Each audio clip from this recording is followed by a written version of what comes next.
Assalamualaikum warahmatullahi wabarakatuh. Hai, apa kabar kalian semua? Pastikan baik-baik saja ya.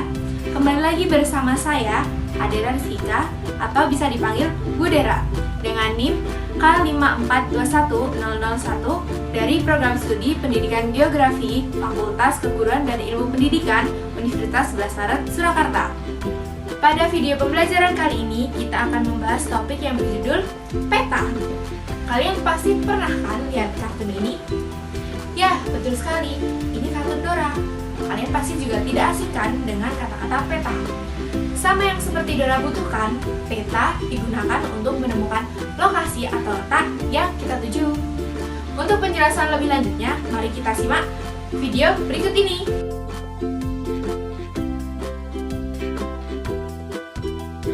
Kalian sadar tidak jika saat kalian sedang menginjak suatu titik yang ada di bumi ini?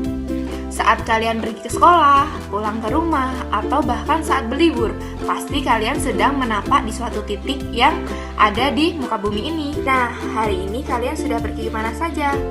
Apakah ke tempat sekolah, atau tempat beribadah, atau bisa ke rumah nenek? Nah, dari sekian banyak tempat yang kalian kunjungi, di manakah tempat favorit kalian?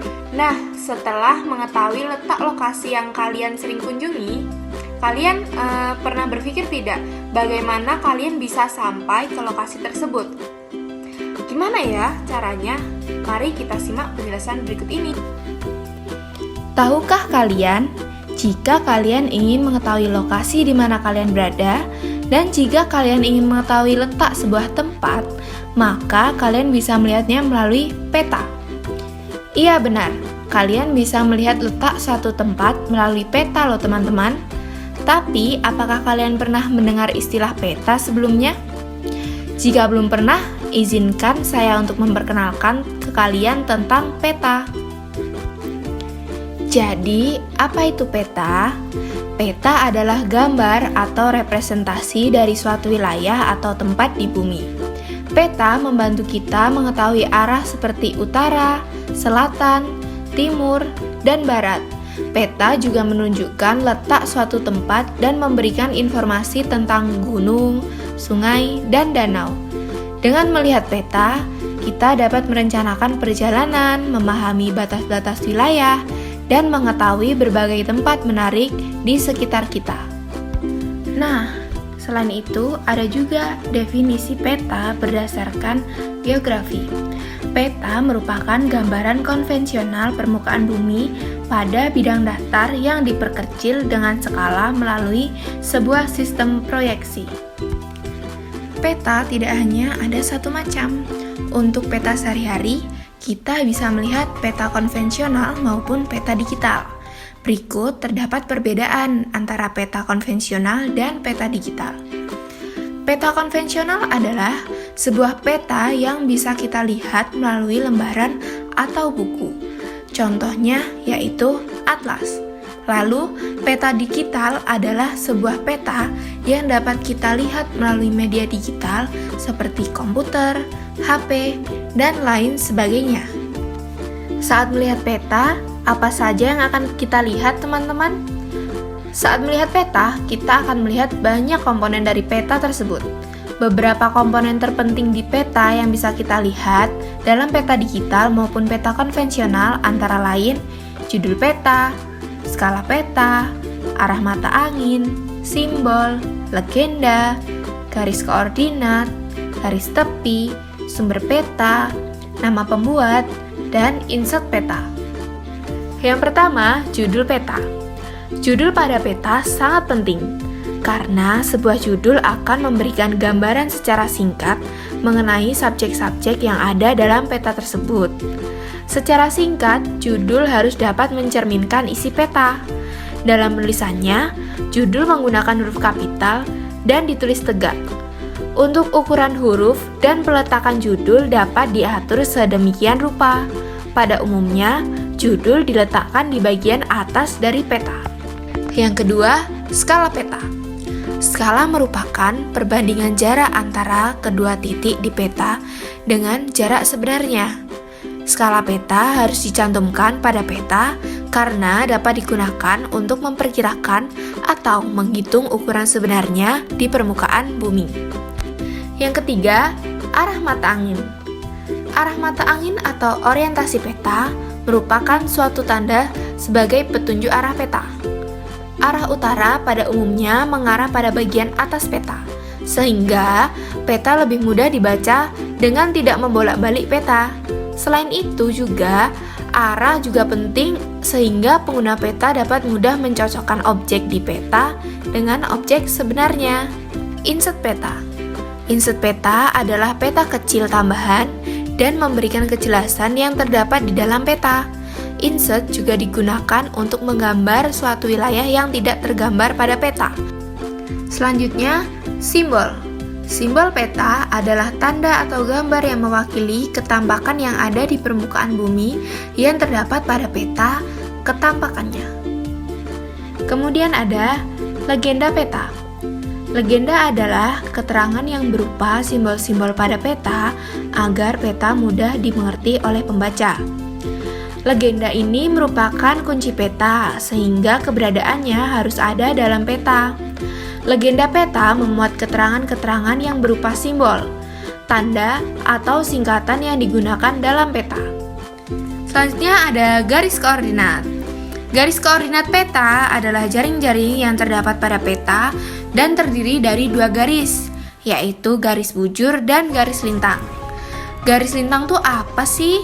Garis lintang itu merupakan garis khayal yang mengelilingi permukaan bumi, membentang dari timur ke barat sejajar dengan khatulistiwa. Dan kalau garis bujur itu merupakan garis yang membentang antara kutub utara geografis dan kutub selatan geografis dan digunakan untuk mengukur jarak dari meridian utama. Selanjutnya, sumber peta. Sumber peta adalah referensi data yang menjelaskan dari mana informasi dalam peta tersebut didapatkan. Sumber peta ini dicantumkan untuk mengetahui kebenaran dari peta yang telah dibuat. Selanjutnya ada garis tepi peta. Garis tepi peta merupakan garis untuk membatasi informasi peta. Semua komponen peta berada di dalam garis tepi peta, atau dengan kata lain tidak ada informasi yang berada di luar garis tepi peta. Komponen peta tersebut meliputi judul peta, skala peta, orientasi peta, legenda, sumber peta, serta garis lintang dan garis bujur peta. Dan yang terakhir, nama pembuat peta. Nama pembuat peta diletakkan di luar garis tepi peta. Letaknya pada sisi kanan bagian bawah di luar garis tepi peta. Nama pembuat peta dicantumkan di luar garis tepi peta karena nama pembuat peta bukan merupakan komponen pokok peta tetapi merupakan informasi pendukung saja. Apakah kalian sudah paham tentang penjelasan komponen pada peta? Baik, selanjutnya kita akan membahas tentang fungsi peta ya teman-teman. Nah, berikut ini adalah beberapa fungsi dari peta. Yang pertama, menunjukkan lokasi suatu tempat. Yang kedua, memberi gambaran tentang luas suatu daerah. Yang ketiga, memberitahu kita jarak antara suatu tempat ke tempat lainnya. Yang keempat, memberitahu kita tentang arah. Dan yang kelima, memberitahu gambaran tempat yang akan kita kunjungi. Nah, selain fungsi peta, ada pula tujuan peta. Yang pertama, sebagai komunikasi informasi antar ruang. Yang kedua, untuk menyimpan informasi. Yang ketiga, membantu suatu pekerjaan. Contohnya sebagai navigasi dan konstruksi jalan. Yang keempat, sebagai analisis data spasial.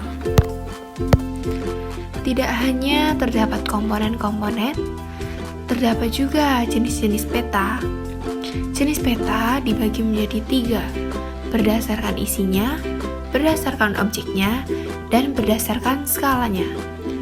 Peta berdasarkan isinya dibagi lagi menjadi 2, yaitu terdapat peta umum dan peta khusus. Peta berdasarkan objeknya dibagi menjadi 2 juga, yaitu ada peta stasioner dan peta dinamik. Dan peta berdasarkan skalanya dibagi menjadi 4, terdapat peta kadaster, peta skala besar, peta skala kecil, dan peta geografi. Baik, mari kita dengar penjelasan jenis peta berdasarkan isinya. Yang pertama, peta umum. Peta umum dibagi menjadi 3. Terdapat peta topografi, peta korografi, dan peta geografi. Peta topografi merupakan peta yang menampilkan relief atau bentuk permukaan bumi. Contohnya yaitu terdapat peta kontur. Kemudian, peta korografi merupakan peta yang menampilkan permukaan seluruh atau sebagian permukaan bumi. Contohnya yaitu peta atlas. Dan kemudian terdapat juga peta geografi yang merupakan peta yang menampilkan seluruh negara yang ada di dunia. Kemudian peta berdasarkan isinya yang kedua yaitu terdapat peta khusus atau peta tematik. Peta khusus atau peta tematik merupakan peta yang memberikan gambaran tentang fenomena tertentu di permukaan bumi ini. Contohnya saja, terdapat peta pariwisata, peta perhubungan, peta iklim dan vegetasi, peta kependudukan, dan peta ketambang.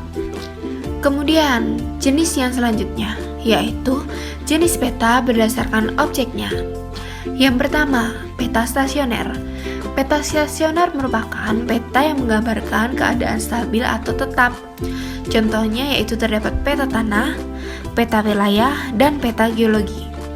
Yang kedua, terdapat peta dinamik. Peta dinamik ini merupakan peta yang menggambarkan labil atau meningkatnya suatu wilayah. Contohnya saja peta aliran sungai.